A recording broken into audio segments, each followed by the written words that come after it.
Assalamualaikum warahmatullahi wabarakatuh. Sahabat akhir zaman, Nabi Musa alaihi salam merupakan salah satu nabi dan rasul yang dikaruniai mukjizat yang luar biasa oleh Allah Subhanahu wa Ta'ala. Nabi Musa alaihi salam adalah salah satu rasul Allah yang memiliki banyak keistimewaan. Allah pun telah mengabadikan dalam Al-Quran kisah Nabi Musa secara lengkap pada beberapa surat yang berbeda di dalam Al-Quran. Nama Nabi Musa alaihi salam disebut dalam Al-Quran sebanyak 136 kali, tersebar dalam 34 surat, 27 Makkiyah dan 7 Madaniyah. Paling banyak terdapat dalam surat Al-A'raf berjumlah 21 kali, kemudian surat Al-Qasas berjumlah 18 kali, surat Toha 17 kali dan surat Al-Baqarah 13 kali, selebihnya berkisar antara 1 hingga 8 kali. Lalu bagaimana kisah lengkap Nabi Musa alaihi salam dari lahir sampai wafat? Mari kita simak selengkapnya ulasan berikut ini. Akhir kisah Nabi Musa alaihi salam dan Bani Israel. Kisah ini disebutkan dalam Al-Quran, surat Al-Baqarah ayat 57 hingga 61. Dan surat Al-Maidah ayat 21 hingga 26. Pada cerita sebelumnya, Bani Israel tersambar halilintar akibat kelancangan mereka. Setelah dihidupkan kembali oleh Allah dan bertaubat, mereka bersama-sama dengan Nabi Musa dan Nabi Harun melanjutkan perjalanan menuju Palestina. Nabi Musa dan Nabi Harun beserta Bani Israel berjalan menyusuri padang yang tandus. Saat itu matahari bersinar terik, namun anehnya Nabi Musa dan kaumnya tidak merasa kepanasan. Inilah salah satu kenikmatan yang diberikan Allah kepada kaum Bani Israel. Kaum Bani Israel berkata, "Aneh sekali ya, sedari tadi awan itu terus menaungi perjalanan kita, sehingga kita sama sekali tidak merasa kepanasan." Nabi Musa berkata, "Wahai kaumku, sesungguhnya inilah nikmat Allah kepada kalian." Setelah berjalan cukup jauh, Bani Israel merasa lapar. "Wahai Musa, sebenarnya sejak tadi kami menahan lapar." Nabi Musa tersenyum, mendengar keributan kecil yang diperbuat kaumnya. Kemudian beliau berdoa kepada Allah, agar memberi makanan untuk kaumnya. Seperti yang disebutkan dalam Al-Quran, surat Al-Baqarah ayat 57. "Dan kami menaungi kamu dengan awan, dan kami menurunkan kepadamu man dan salwa. Makanlah makanan yang baik-baik dari rezeki yang telah kami berikan kepadamu." Bani Israel sangat bersemangat makan, dan wajah mereka berbinar-binar karena menikmati kelezatannya. "Lezat sekali makanan ini wahai Musa," sahut seorang dari salah satu Bani Israel. "Iya benar, baru pertama kali ini kami memakannya." Nabi Musa memberitahu kaum Bani Israel, bahwa semua makanan ini berasal dari Allah. Jangan lupa kalian bersyukur kepadanya. Lalu Bani Israel berkata lagi, "Kami telah kenyang wahai Musa, namun sekarang kami kehausan." Nabi Musa memohon air untuk kaumnya kepada Allah. Sebagaimana yang disebutkan dalam Al-Quran surat Al-Baqarah ayat 60.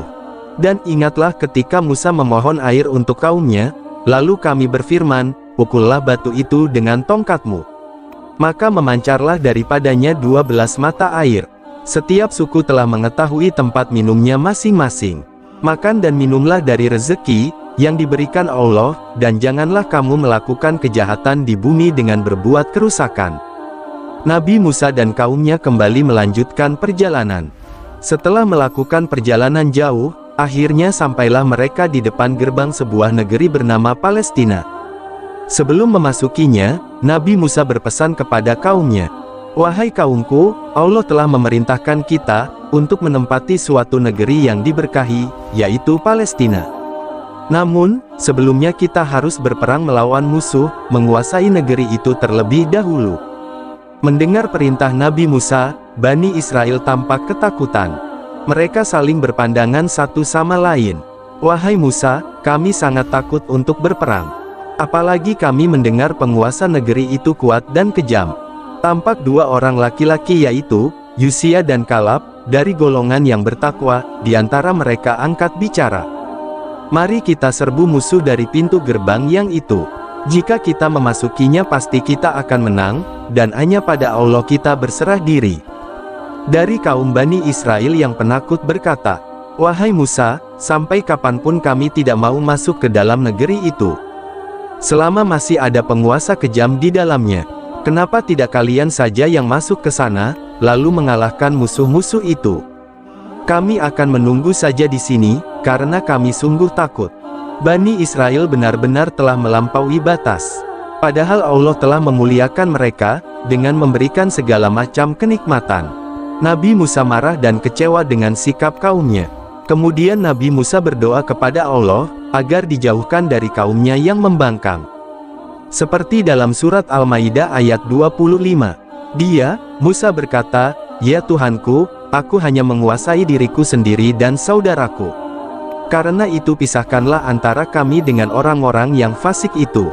Kemudian Allah menjawab doa Nabi Musa, seperti yang disebutkan dalam Al-Quran, surat Al-Maidah ayat 26. Allah berfirman, "Jika demikian, maka negeri itu terlarang buat mereka, selama 40 tahun, selama itu mereka akan mengembara kebingungan di bumi. Maka janganlah engkau Musa, bersedih hati memikirkan nasib orang-orang yang fasik itu." Inilah hukuman Allah kepada Bani Israel, yang tidak mau menjalankan perintahnya. Selama 40 tahun lamanya, mereka hidup di sekitar padang pasir bebatuan. Sampai generasi penakut ini meninggal, dan digantikan dengan generasi selanjutnya yang pemberani. Kemudian generasi yang pemberani ini, berperang melawan musuh di negeri Palestina. Di bawah pimpinan Nabi Yunus, yang setelah wafatnya Nabi Musa. Demikianlah akhir kisah Nabi Musa dan Bani Israel. Kita lanjutkan di episode berikutnya, kisah meninggal dan dikuburkannya Nabi Musa alaihi salam. Terima kasih, mohon maaf jika ada kesalahan. Wassalamualaikum warahmatullahi wabarakatuh.